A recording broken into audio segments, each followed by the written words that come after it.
Assalamu alaikum wa rahmatullahi ta'ala wa barakatuh. Da Allah duk wanda ya ci karo da wannan bidiyon nawa ina so da Allah ya tsaya ya kalla har ƙarshe. Wannan mutumi da za ku na kafe shi a sama ban taba ganin shi ba a rayuwa na, sau ɗaya na taba ganin shi, sau ɗaya muka taba yin aiki da shi. Bayan wannan aiki ban ƙara ganin shi ba a rayuwa na. So abin da yake faruwa shine, abin da yasa na zo ina yin wannan magana, abubuwa ne waɗanda suke tafiya wanda sun dame ni a cikin zuciya na. Nake so in faɗa wa 'yan uwa ko Allah zai sa wani ya taimaka min a kansu. Tunda muka rabu da shi bayan mun yi aiki da shi, zuciyata gabaki ɗaya da rayuwata ma zan iya cewa duk ne canza gaba ɗaya. Kowace wani iri nake ji a kan shi. Ba zan iya, ba wai kowa ne zai iya fahimtar yadda nake ji ba, sai wanda ya taɓa ko kuma wacce ta taɓa riskan kanta a irin yanayin da na riska.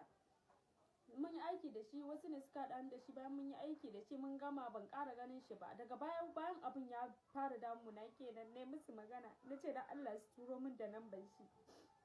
Da suka turo min da namban shi, na yi wa bawan Allah nin kiran duniya amma ya ƙi ya tsaya ya saurare ni, ko sau ɗaya ya ƙi ya tsaya ya saurare ni. Na yi mai magana a WhatsApp ya ƙi ya tsaya ya duba, ma ya ƙi ya tsaya ya duba, ya ƙi ya tsaya ya duba.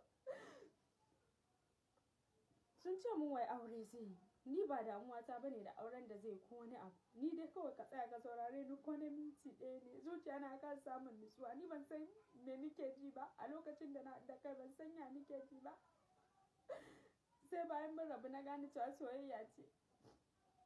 Ko sau ɗaya ne dan Allah ka tsaya ka saurare ni. Ba wai abu ne wanda mutane suka saba ganin shi a social media haka, irin na wanda za a dinga kawai contact kowa kawai ya tashi ya ce yana son wani. Ni da gaske nike yi, da gaske nike yi, har zuciyata ne.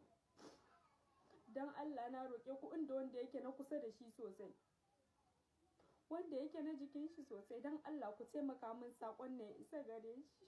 Dan Allah na roƙe ku ba da hali na ba, saƙon ne ya isa gare shi. Inda wanda zai iya sa shi, dan Allah da Annabi ko da minti ɗaya ne ya bani lokaci mu yi magana mu tattauna. Na roƙe ku dan Allah, dan Allah.